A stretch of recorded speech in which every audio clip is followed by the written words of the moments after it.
कल फिर जंग का आगाज होगा। हार हो या जीत, जो कुछ भी हो अपने पास होगा। नमस्कार मित्रों, मैं आपका अपना आचार्य ज्योतिष माधव आपका स्वागत करता हूं आपके अपने चैनल द डिवाइन मैनिफेस्टेशन में। जैसा कि आपको थंबनेल से पता चल ही गया होगा, आज हम जानेंगे कन्या वर्गो राशि का अक्टूबर का राशिफल। मैं आपकी सारे क्षेत्रों में सटीक भविष्यवाणी बताऊंगा। साथ में मैं आपको बताऊंगा कुछ बहुत आसान उपाय भी, जिनको करने से आपके नक्षत्र दोष मुक्त हो जाएंगे। तो अंत तक जरूर बने रहिएगा मेरे साथ इस वीडियो में।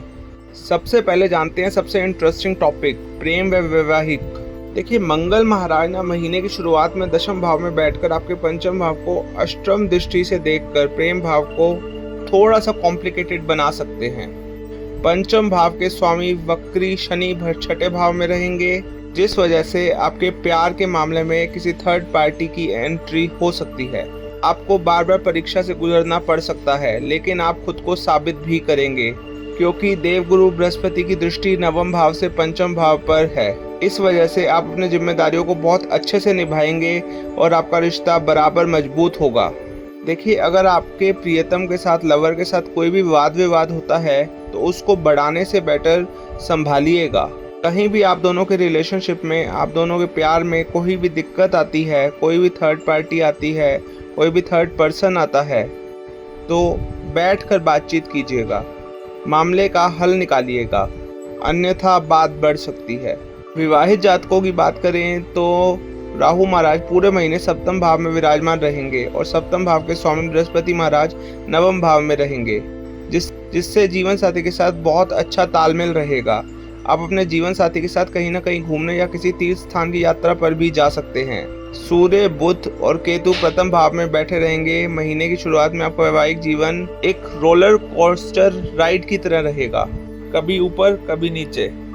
जो जातक सिंगल हैं उनको न्यू लवर मिल सकता है, और जो जातक शादी की कोशिश कर रहे हैं उनके लिए ये महीना बहुत अच्छा रह सकता है। उनकी शादी फिक्स हो सकती है, उनको जीवन साथी मिल सकता है। आपको अपना प्रेम जीवन सुधारने के लिए बस एक आसान सा उपाय करना है। वह करना है, मंगलवार के दिन एक वाइट कलर की, सफ़ेद कलर की कैंडल को जला दीजिएगा और दूसरा हनुमान चालीसा का पाठ कीजिएगा। ये आसान सा उपाय करने से आपका प्रेम जीवन, वैवाहिक जीवन बहुत सुधर जाएगा। जो दिक्कतें आनी है वह आने से पहले ही हल हो जाएंगी। अगर स्वास्थ्य की बात करें तो अक्टूबर के महीने में आपको अपने स्वास्थ्य पर थोड़ा ध्यान देने की आवश्यकता पड़ेगी, क्योंकि राशि स्वामी बुध अस्त अवस्था में महीने की शुरुआत में ही आपकी राशि में विराजमान हो जाएंगे। उनके साथ सूर्य और केतु भी होंगे तथा राहु सप्तम भाव में विराजमान होंगे। शनि महाराज अपनी ही राशि कुंभ में बैठकर छठे भाव में वक्री अवस्था में रहेंगे, तो देवगुरु बृहस्पति महाराज नवम भाव में बैठकर प्रथम भाव को देखेंगे।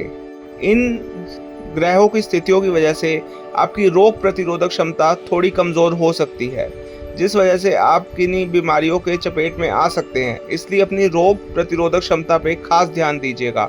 मल्टीविटामिन लीजिए, थोड़ी एक्सरसाइज वगैरह कीजिए, वेट्स उठाइए, रनिंग कीजिए, वॉक कीजिए और पूरी नींद लीजिए।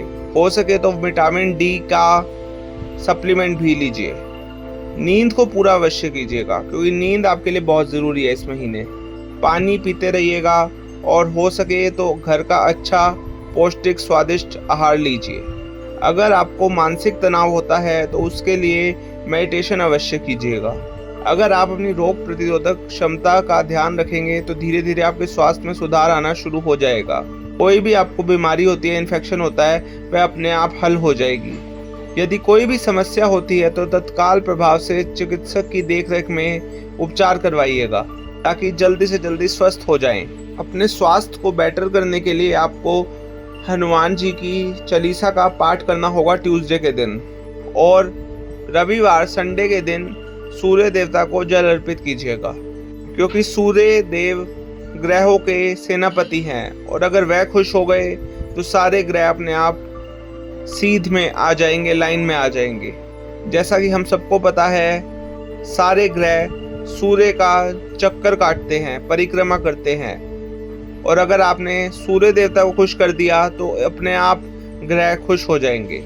अगर आर्थिक दृष्टि से देखा जाए तो यह महीना आपको अच्छे परिणाम प्रदान कर सकता है। आपको आर्थिक तौर पे कोई भी दिक्कत नहीं होगी इस महीने, लेकिन शनि महाराज छठे भाव में वक्री अवस्था में बैठकर द्वादश भाव को देखेंगे, जिस वजह से आपके खर्च लगातार बने रहेंगे। इस महीने आपको अपने परिवार में किसी के स्वास्थ्य पर भी खर्च करना पड़ सकता है या आप खुद भी बीमार हो सकते हैं, इसलिए अपने स्वास्थ्य का खास ख्याल रखिएगा। मंगल महाराज महीने की शुरुआत में दशम भाव में बैठेंगे और 20 अक्टूबर से आपके एक आदर्श भाव में आकर आपकी आर्थिक आमदनी में अच्छी बढ़ोतरी दिखा रहे हैं। शुक्र महाराज महीने की शुरुआत से दूसरे भाव के स्वामी होकर दूसरे भाव में विराजमान रहकर आपके बैंक बैलेंस में अच्छी खासी वृद्धि करेंगे और धन को संचित करने में, सेव करने में भी आपकी मदद करेंगे, जिससे आपकी आर्थिक स्थिति दिन प्रतिदिन बढ़िया होती जाएगी। उसके बाद सूर्य और बुध महीने के उत्तरार्ध में आपके दूसरे भाव में रहेंगे। यह भी आपकी आर्थिक स्थिति को बेहतर करने में आपकी मदद करेंगे। देवगुरु बृहस्पति नवम भाव में बैठकर प्रथम भाव को देखेंगे और आपको सही निर्णय लेकर आर्थिक तौर पर मजबूत बनाने में मदद मिलेगी। आपको बस इस महीने बेहतर तरीके से अपने काम को, वर्क को संभालने पर ध्यान देना होगा और आपकी आर्थिक स्थिति पुनः ही दुरुस्त हो जाएगी। उसी तरह करियर के दृष्टिकोण से भी यह महीना अनुकूल रहने की संभावना है। दशम भाव में मंगल महाराज महीने की शुरुआत में रहेंगे और दशम भाव के स्वामी बुध महाराज आपके प्रथम भाव में अपनी उच्च राशि कन्या में सूर्य और केतु के साथ स्थित रहेंगे। इनके ऊपर देवगुरु बृहस्पति की भी पूर्ण दृष्टि रहेगी।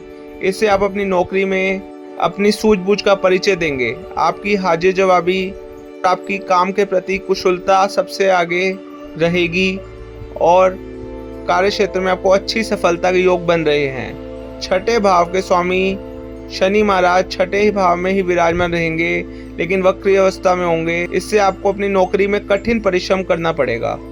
आपके ऊपर काम का दबाव भी होगा, लेकिन आप किसी भी चीज से घबराएंगे नहीं और अपना 100% योगदान देने में कामयाब रहेंगे। आपके सहकर्मियों का विशेष सहयोग आपको मिलेगा और आपके अधिकारी आपसे बहुत खुश रहेंगे, आपके ऑफिसर आपसे बहुत खुश रहेंगे, आपके बॉस आपसे काफी खुश रहेंगे। अगर आप बिजनेस करते हैं तो उसमें आप बहुत अच्छा प्रॉफिट कमाने में सक्सेसफुल होंगे और अगर आप शेयर ट्रेडिंग करते हैं तो ट्यूसडे, वेडनेसडे और फ्राइडे आपके लिए बहुत ज़्यादा प्रॉफिटेबल डेज रहेंगे। बुध महाराज 15 अक्टूबर से आपके दूसरे भाव में चले जाएंगे तो नौकरी में अच्छी आमदनी भी प्रदान होएगी। व्यापार करने वाले जातकों के लिए अपनी सूझबूझ और तेज बुद्धि का इस्तेमाल करके अपने प्रॉफिट को बढ़ाने की सलाह रहेगी। अगर आप व्यापार करते हैं तो नए क्षेत्रों में एंटर करके नए तरीकों से अपने प्रॉफिट को बढ़ाइएगा, आपको सक्सेस मिलेगा, क्योंकि महीने की शुरुआत से ही बुध और केतु प्रथम भाव में बैठकर सप्तम भाव को देख रहे हैं। इससे व्यापार में आपकी काफ़ी स्टेबिलिटी आएगी, लेकिन कुछ चुनौतियों के लिए आपको तैयार रहना पड़ेगा। व्यापार में प्रगति पक्की है। पारिवारिक तौर पर देखा जाए तो यह महीना कुछ उतार चढ़ाव से भरा हुआ रहने की संभावना है, फिर भी आपको कुछ अच्छे पल व्यतीत करने के मौके मिलेंगे और घर का माहौल अच्छा रहेगा, क्योंकि दूसरे भाव के स्वामी शुक्र महाराज महीने की शुरुआत से आपके दूसरे भाव में ही विराजमान रहेंगे, जो कुटुंब के सदस्यों में आपस में प्रेम भाव बनाएंगे। आपके परिवार में कोई बड़ा फंक्शन या शादी विवाह का कार्यक्रम संपन्न हो सकता है या किसी का जन्मदिन भी मनाया जा सकता है। चौथे भाव के स्वामी देवगुरु बृहस्पति नवम भाव में विराजमान रहेंगे, जो 9 अक्टूबर से वक्री भी हो जाएंगे और मंगल की दृष्टि दशम भाव में आपके चौथे भाव पर रहेगी। इससे पारिवारिक जीवन में उतार चढ़ाव की स्थितियां भी रहेंगी, लेकिन फिर भी एक डोर आप सबको बांधे रहेगी, जो आपके पारिवारिक जीवन को मजबूत बनाएगी। आपके लिए सबसे बढ़िया उपाय यह है कि आपको प्रतिदिन भगवान विष्णु की उपासना करनी है।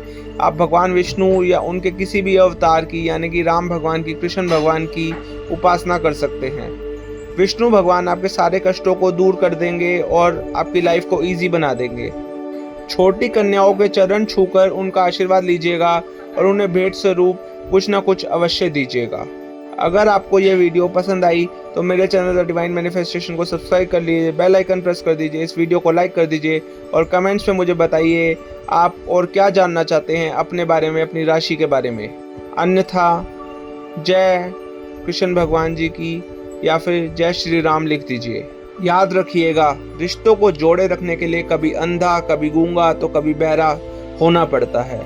इंसान को कभी हिम्मत नहीं हारनी चाहिए, क्योंकि पहाड़ों से निकली हुई नदी ने आज तक रास्ते में किसी से नहीं पूछा कि समुंदर कितनी दूर है। और समय इंसान को सफल नहीं बनाता, समय का सही इस्तेमाल इंसान को सफल बनाता है। धन्यवाद। मैं आपका आचार्य ज्योतिष माधव मिलूंगा आपसे यहीं हर रोज, हर हफ्ते, हर महीने आपके अपने चैनल द डिवाइन मैनिफेस्टेशन में।